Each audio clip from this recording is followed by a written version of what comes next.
¿Qué tal? ¿Cómo están? Bienvenidos una vez más a esta edición podcast acá en Cávila. Hoy nos acompaña mi amigo Percy Salazar, el Tigre, experto en ventas, experto en desarrollos en proyectos inmobiliarios vertical y Y horizontal. horizontales. ¿Cómo estás, Percy? ¿Cómo te sientes? Ciro, muy bien, muy bien. Muchas gracias por la invitación y acá estamos dispuestos a responder absolutamente todas las preguntas que tengas. Buenísimo, buenísimo.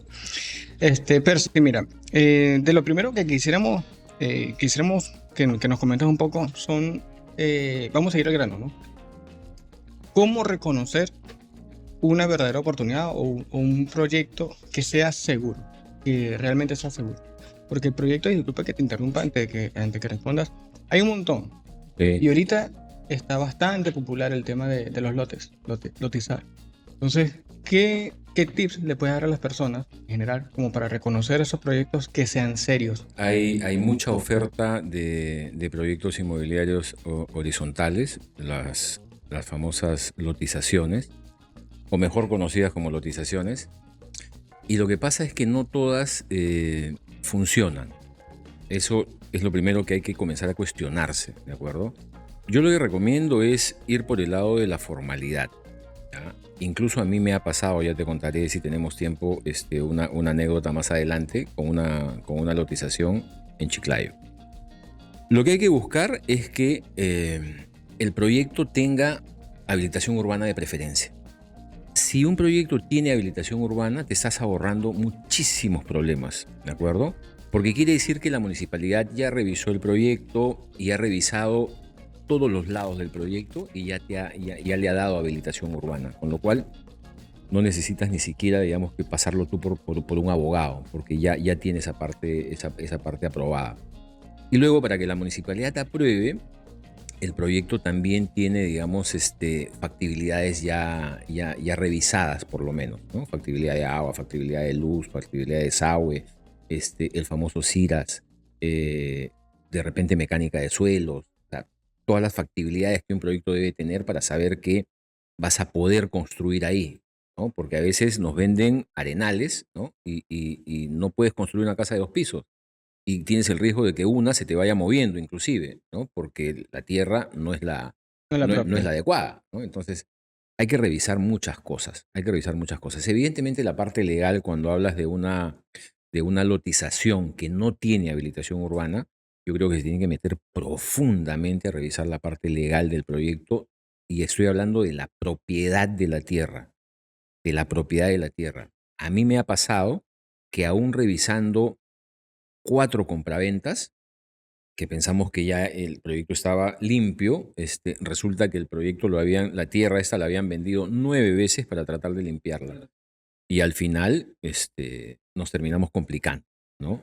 Así que revisen muy bien eso. Para los que no manejen el término, cuando hablas de factibilidad, exactamente, ¿qué es el tema de la factibilidad? ¿Que Cuando, pueda construir simplemente o eso es? no, cuando hablamos de factibilidades, por ejemplo, de luz, ¿de acuerdo? Es que el terreno puede tener acceso a luz. Y eso no es un parecer. Tengo que consultarle a la empresa de luz de la zona si es que voy a poder tener luz, ¿de acuerdo? O sea, no es lo mismo decir, no, mira, a 4 cuadras hay luz, ahí están los postes. Pueden haber 50.000 postes, pero otra cosa es que eso pueda llegar a tu terreno. Eso no te da garantía de que tú Exacto. vayas el día de Lo que mañana. tienes que hacer es ir, consultar con la empresa que provee el servicio, ¿no es cierto? Y preguntarle formalmente vía una carta si es que vas a poder tener eso. Te responden eso y esa es tu factibilidad. Luego harás los trámites, digamos, formales para hacer el proyecto, ¿no? Necesario de luz o agua o desagüe.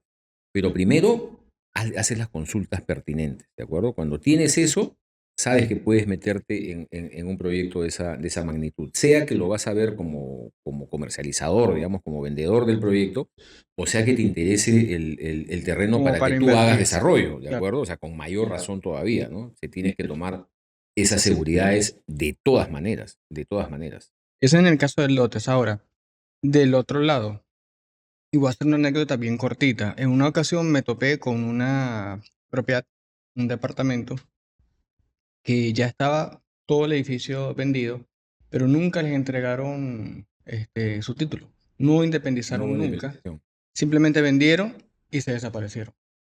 Entonces, evidentemente, pues eso trae un montón de problemas a Eso, futuro. claro, Al eso, momento no, pero ya a futuro va a ser complicado. cuando hablamos de venta de proyectos inmobiliarios verticales, se habla de un proceso de compra de bien futuro, porque el bien no existe, ¿de acuerdo?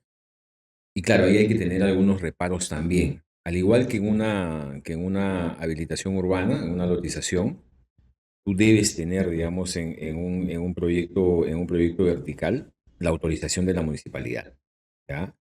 Y eso es fundamental. Si no tienes por lo menos el anteproyecto de arquitectura aprobado, no puedes vender, ¿de acuerdo? No puedes vender.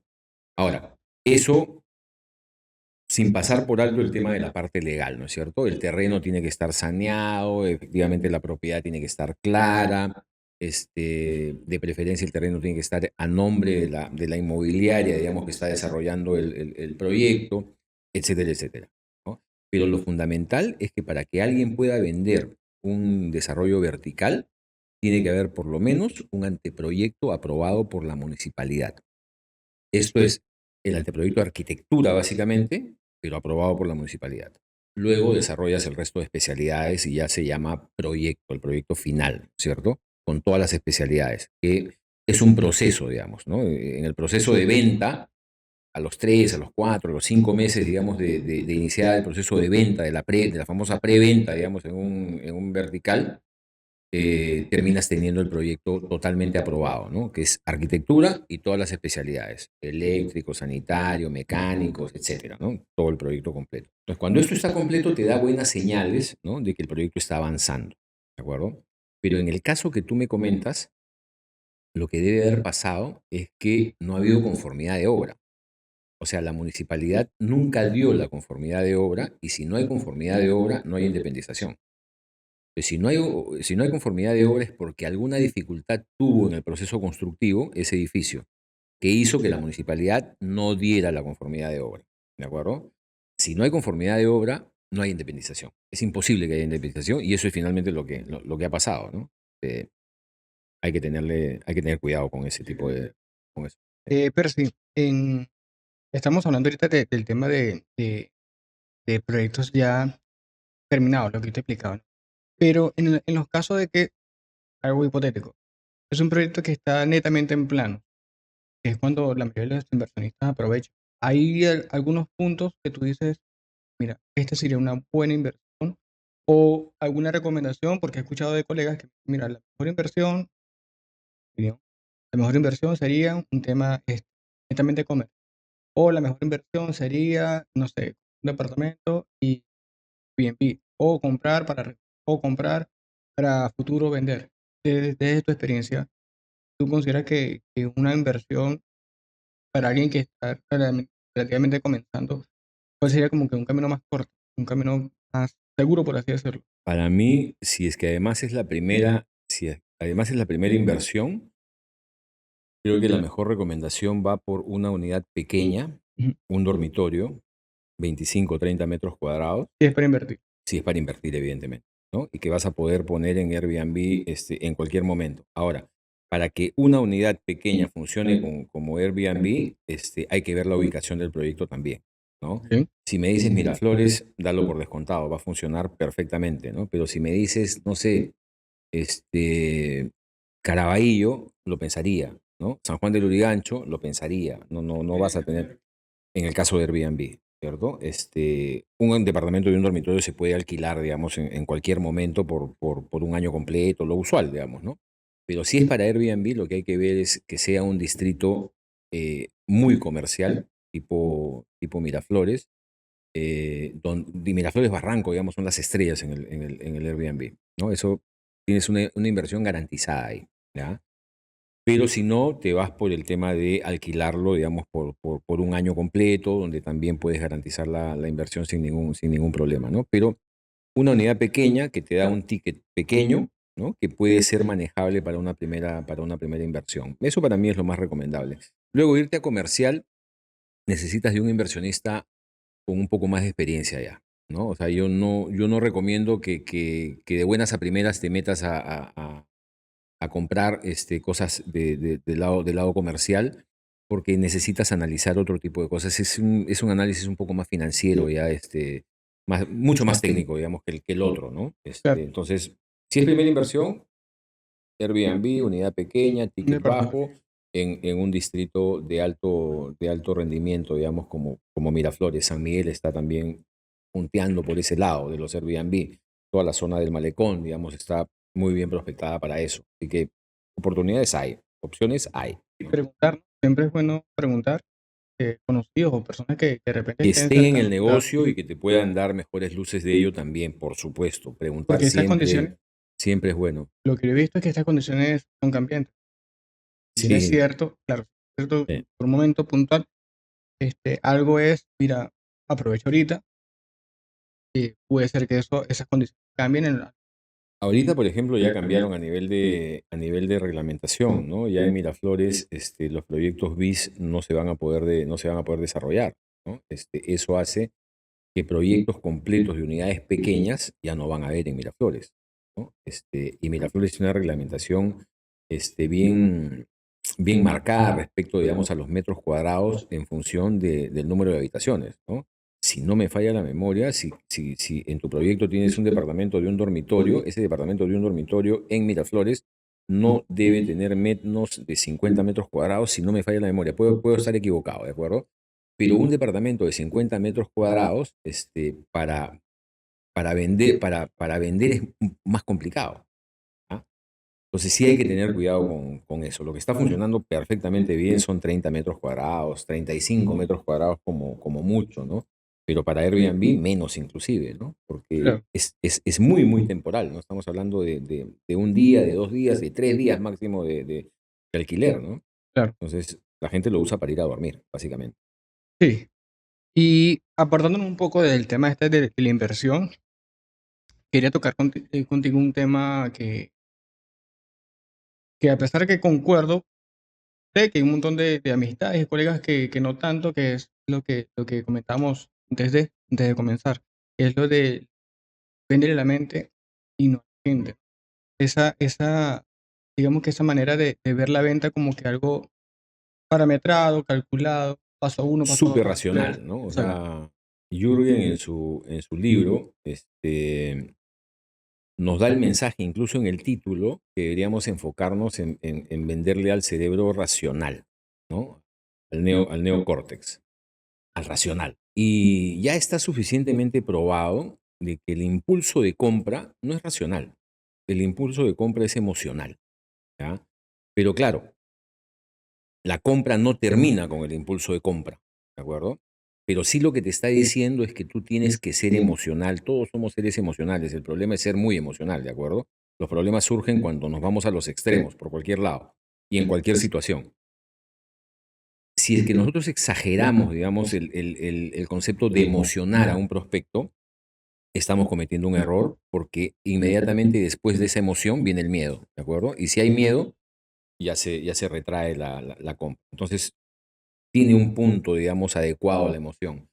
Te ponía, fuera de cámaras, te ponía el ejemplo de la casa con piscina, ¿no? Ya. Y tú vendes la piscina, ¿no? Y es muy emocional la venta de la piscina porque a todo el mundo le gustaría tener una piscina dentro de su casa, ¿correcto? Entonces, ese impulso de compra que te lo está gatillando la piscina, está gatillando esa emoción, ¿no? Y tú dices, ya, qué bacán, tengo mi piscina, ¿no? Quiero comprar. Pero luego entra el racional, ¿no es cierto? El neocórtex, a ver si aprueba esa compra, ¿no? Y el neocórtex no va a comprar la piscina por comprar la piscina porque es un tema emocional, porque me gustó. O sea, le tiene que hacer sentido que esa piscina le haga juego, digamos, a los números de la casa, ¿ya? Te ponía el ejemplo, además decía, oye, pero si hemos visto otra casa sin piscina, pero que cuesta 35% menos. O sea, esa piscina no cuesta 35%. ¿Por qué quieres comprar esa piscina? Esa es la conversación, digamos, del cerebro, del neocórtex, ¿de acuerdo? El racional. Y si finalmente el racional gana esa conversación interna, que es muy rápida, no hay compra, no hay compra. Entonces, Yo sí discuto con Jürgen esta parte, ¿de acuerdo? Yo no creo que el título del libro sea el adecuado. En algún momento nos pareció una maravilla, ¿de acuerdo? Pero luego comienzas a cuestionarte las cosas y ves que las cosas son diferentes, ¿no? El disparador de compra lo tiene la emoción, si quieres, ¿no? Porque hablamos siempre de tres cerebros, ¿de acuerdo? Hablamos del reptiliano, que es el más antiguo, hablamos del límbico, digamos, que es el emocional, ¿no es cierto? Y hablamos del neocórtex, que es el racional. En el caso del título del libro que dice, véndele a la mente, asumo yo, el racional, el neocórtex, no a la gente, asumo yo, el límbico, el emocional, es exactamente al revés. Te tienes que vender al cerebro límbico, o sea, a la emoción, porque es quien va a gatillar el impulso de compra. Pero luego tienes que poder justificar, digamos, que tu producto no solamente mueve la emoción, sino que es línea por línea un buen producto para que el racional lo justifique.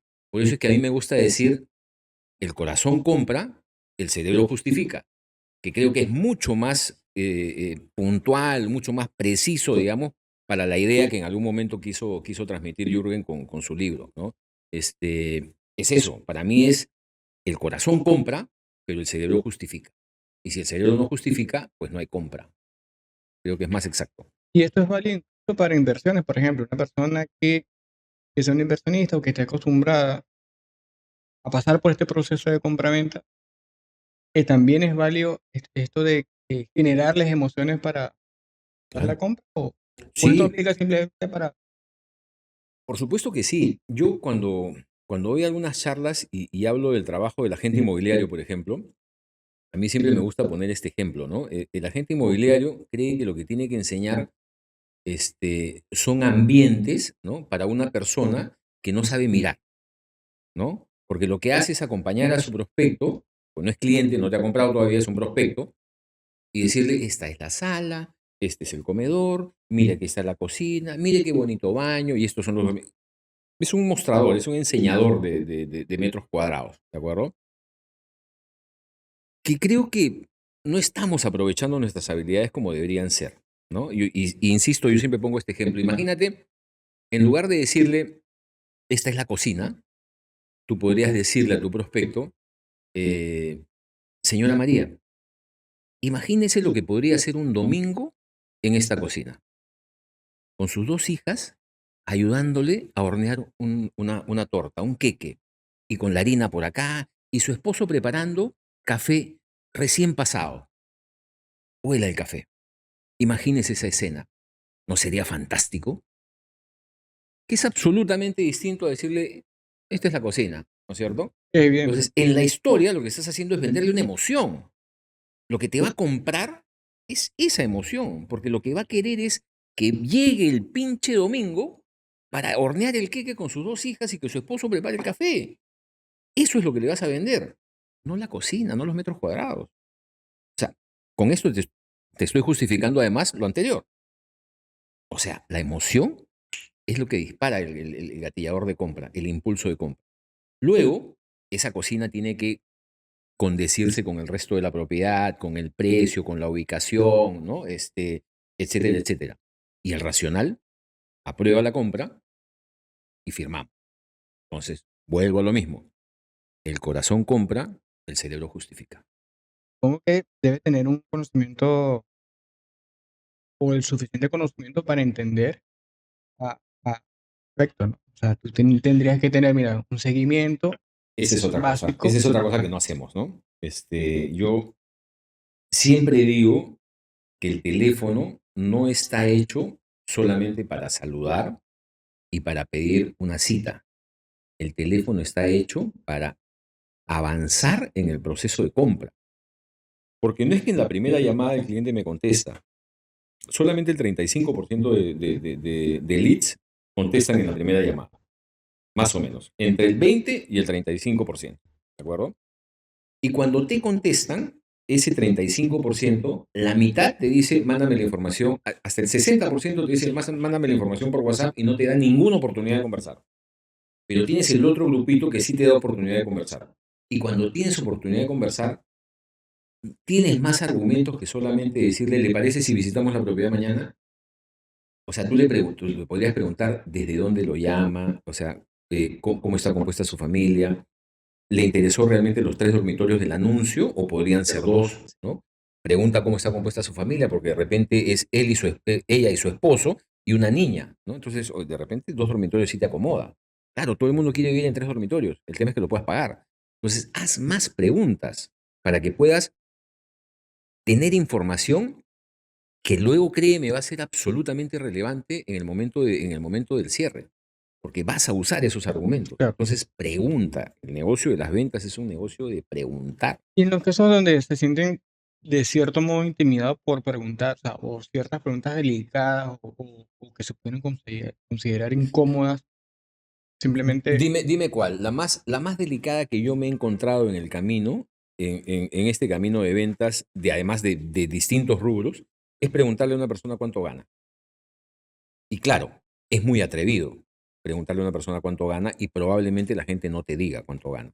Pero tú no tienes que preguntar cuánto gana. En lugar de preguntar cuánto gana, tú podrías preguntarle dónde trabaja. Y si te responde dónde trabaja, podrías preguntarle qué laborase en su trabajo, qué hace en su trabajo. Y te dirá, oye, soy contador, o soy almacenero, o soy el gerente de ventas. Y con esa respuesta, tú te sí, puedes hacer una idea de cuánto gana la persona. No tienes que saber exactamente cuánto gana. Y luego de eso puedes hacer un par de preguntas más, inclusive para llegar más o menos al rango, ¿no? Y por último le preguntas, oye, la cuota de este departamento, si es que va por crédito hipotecario, es de, no sé, 3.500. ¿Tenemos algún problema con esa cuota? ¿Está bien si te acomoda la cuota?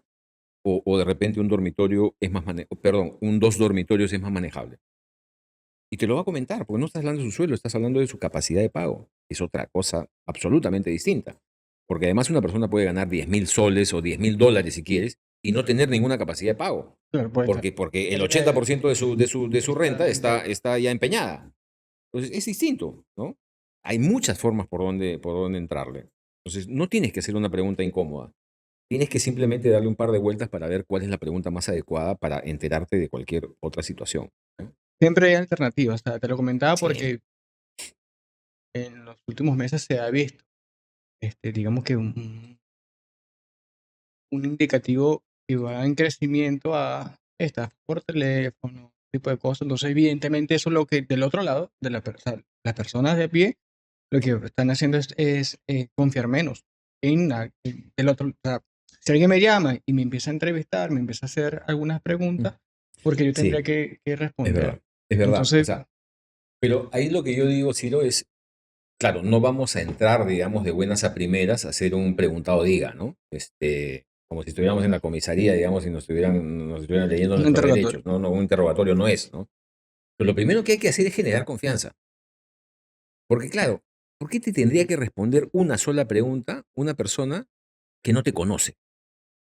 Yo le doy la razón. Claro. Pero si yo le digo, oye, Carlitos, ¿cómo estás? Buenos días, mira, hemos recibido tu comunicación, nos has pedido información sobre este proyecto, estás interesado, me dice la información de marketing que es un departamento de 2 dormitorios, ¿no? ¿Es correcto? ¿Es verdad eso? Sí, claro que sí. Mira, soy Percy Salazar, te voy a ayudar en este proceso. Necesito hacerte un par de preguntas para poder perfilar mejor, digamos, lo que estás buscando. ¿Te parece? Sí, por supuesto. Ya le bajé todas las tensiones al tema. Y ahí sí le puedo preguntar, oye, por ejemplo, eh, por el departamento que me has preguntado está ubicado en, no sé, en Surquillo. ¿Es el único distrito donde estás buscando? ¿Esa es tu zona de búsqueda? Me podrá decir sí, quiero Surquillo, ¿no? O me podrá decir, no, mira, también estoy buscando en este lado de Miraflores, o también estoy buscando en este otro lado. Listo, ya tengo información, ¿no? Y así le voy haciendo preguntas que me dan información para poder ver si es en realidad mi prospecto o no es mi prospecto. Todos los leads, primero que no son un prospecto. Un lead es un número telefónico asociado a un nombre, a veces a un correo. Y yo no sé nada de ese lead. Lo tengo que llamar. Si me contesta, se convierte en un contacto. Pero si yo no le hago ninguna pregunta, va a seguir como contacto porque yo no sé absolutamente nada de él. Puedo llegar a la cita, me puede dar la cita, puede querer ver, digamos, el proyecto o el departamento, lo que sea que le estoy vendiendo, y puede llegar a esa cita, como ocurre, te aseguro, en el 90% de los casos, y yo no sé absolutamente nada de él. Y lo que voy a hacer es mostrarle un departamento frío, pero frío de fríos. Porque no sé si se le acomoda o no se le acomoda, no sé si tiene familia, no sé si los 3 cuartos son suficientes o no, Es cuando te quedas sin argumento. pero lógico.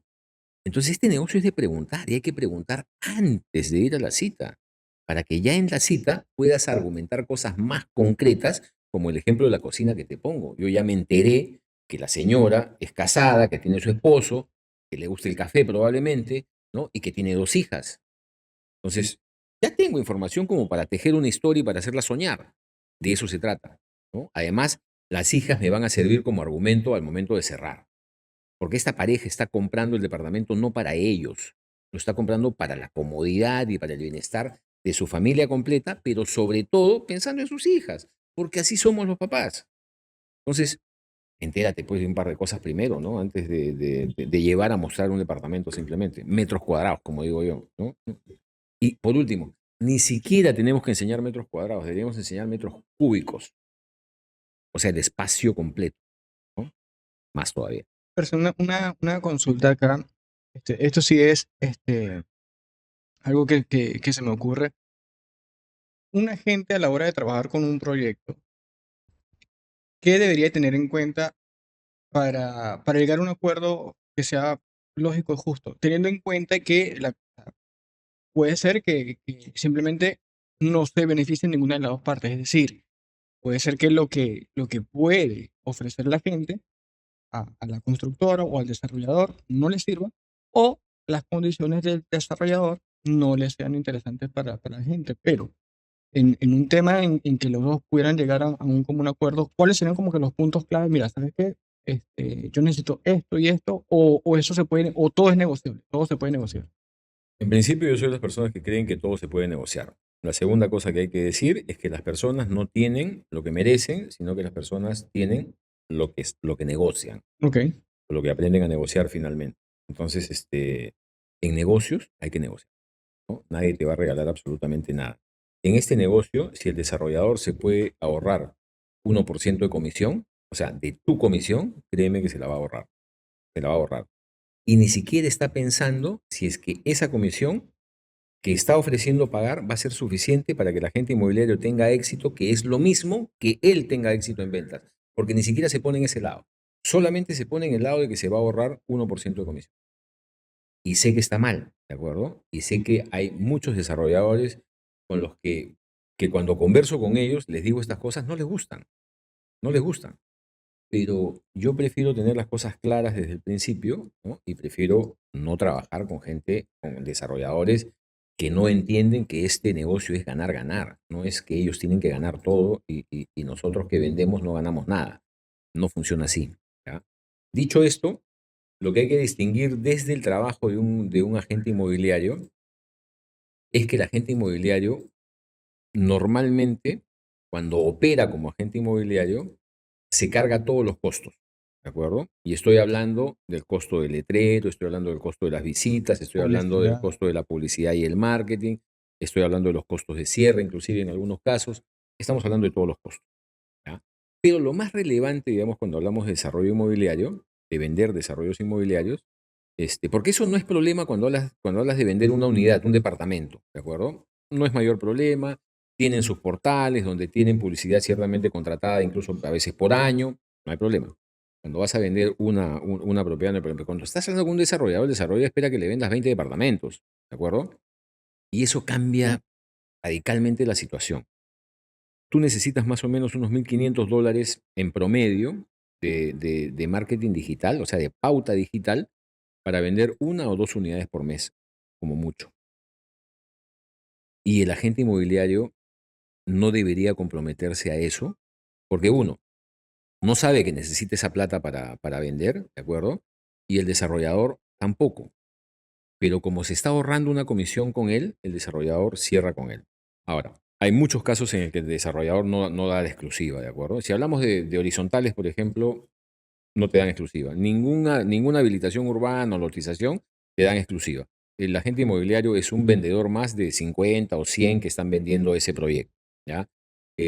Yo prefiero no operar de esa manera, ¿de acuerdo? Pero hay mucha gente que sí opera de esa manera y que le funciona.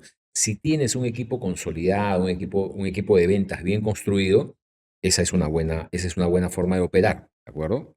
Lo más complicado en este negocio es armar un equipo de ventas, ¿de acuerdo? Pero si ya lo tienes, opera de esa forma, ¿de acuerdo? No pidas exclusividad, vendes 50 desarrollos inmobiliarios al mismo tiempo, ¿no? No hay problema con eso. Pero cuando hablas de verticales, ¿de acuerdo? Los verticales normalmente se venden con una sala de ventas o desde una sala de ventas.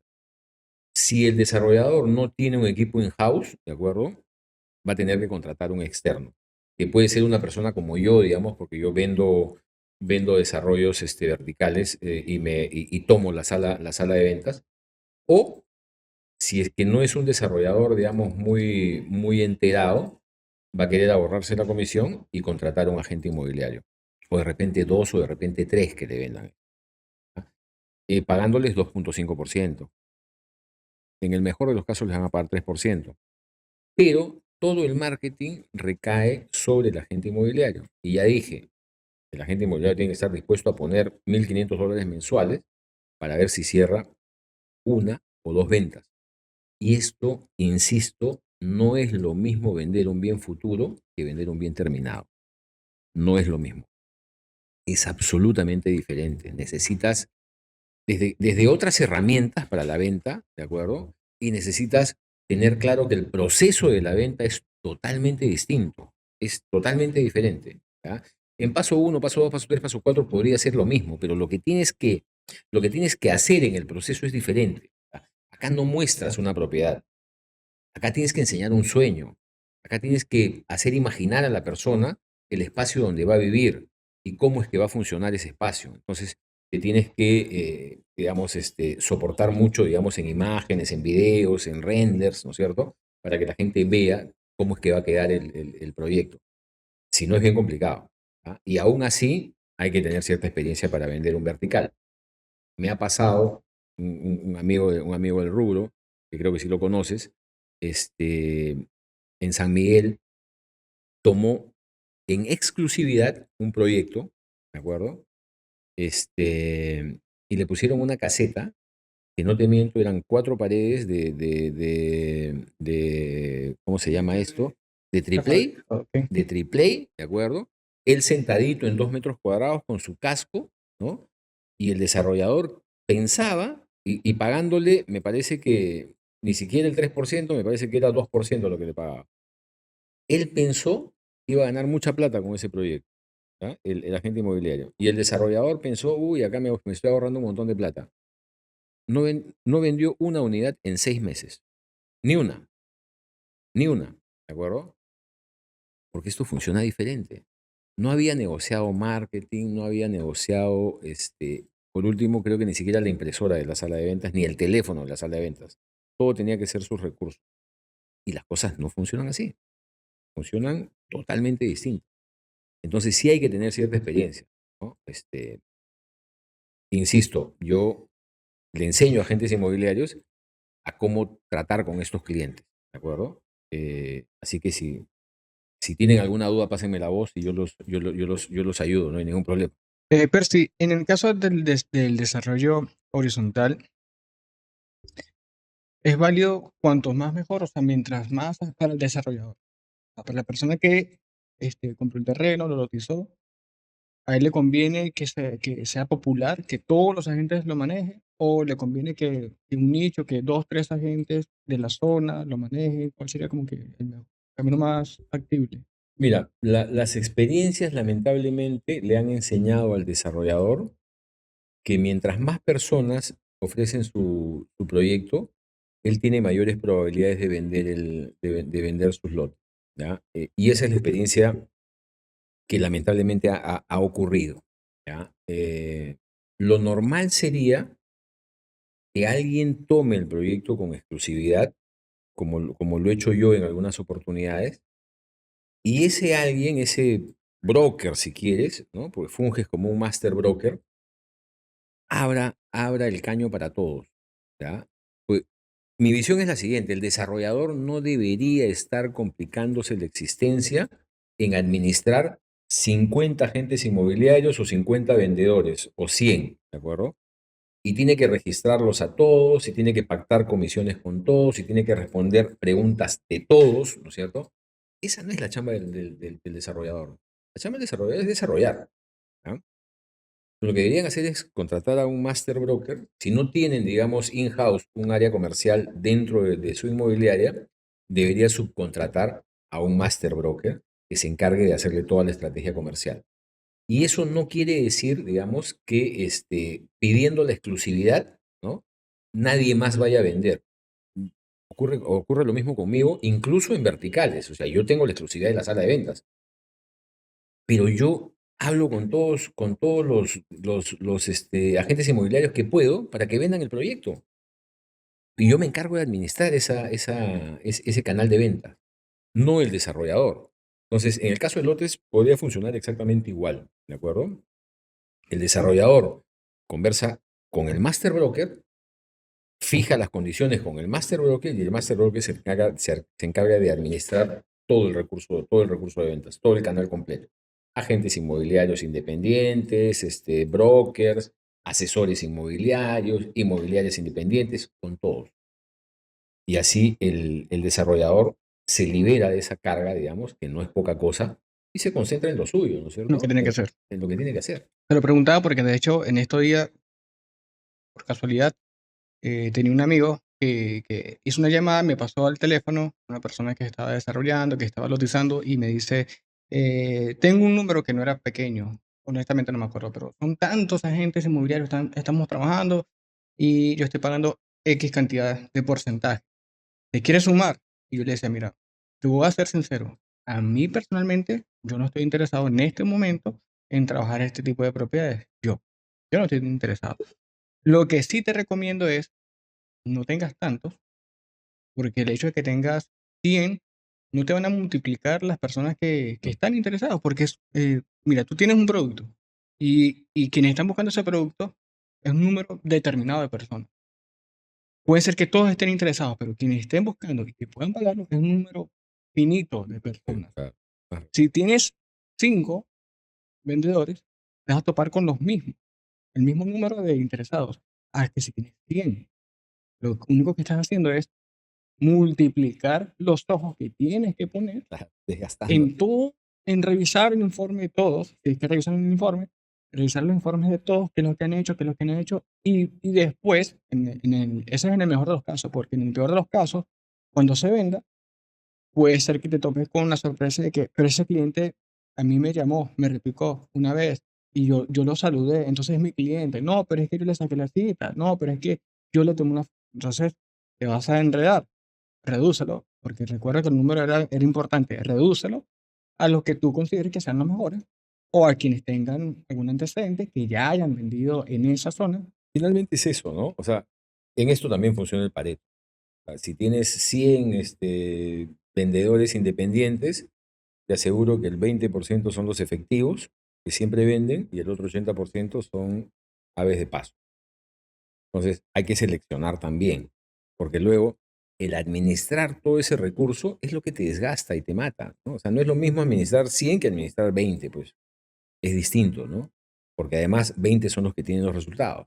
Los otros no, están, digamos, poniendo un número que es absolutamente Claro. irreal además, ¿no?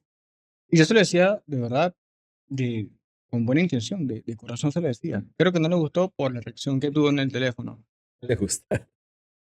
A la mayoría no le gusta recibir ese tipo de Y recomendaciones. yo le decía, y disculpa que te interrumpa, no te lo estoy diciendo para que te quedes conmigo, porque de antemano, lo primero que te dije fue, Que no yo quieren, no voy a claro. participar, porque no es que esté mal, sino que es un producto. Uno, no estoy acostumbrado. Dos, hoy no es un interés en mí, hoy. Puede ser que en unos meses, unos años, mi percepción cambie, pero yo ahorita estoy enfocado en otro tipo de producto, en otro tipo de propiedades, y yo necesito tiempo para enfocarme a esas propiedades. Mentirte sería decirte, dámelo, y simplemente ponerlo guardado allí hasta que algún día tenga una conversación con alguien que me diga, ¿y conoces algo? Y sacarlo del baúl de los recuerdos. O sea, no lo voy a hacer porque voy a quedar mal yo. Entonces yo me voy a cuidar y simplemente no voy a participar. Lo que te recomiendo es eso, ¿no? Trata de reducirlo. Pero como te digo, o sea, no, honestamente no le gustó, lo tomo mal.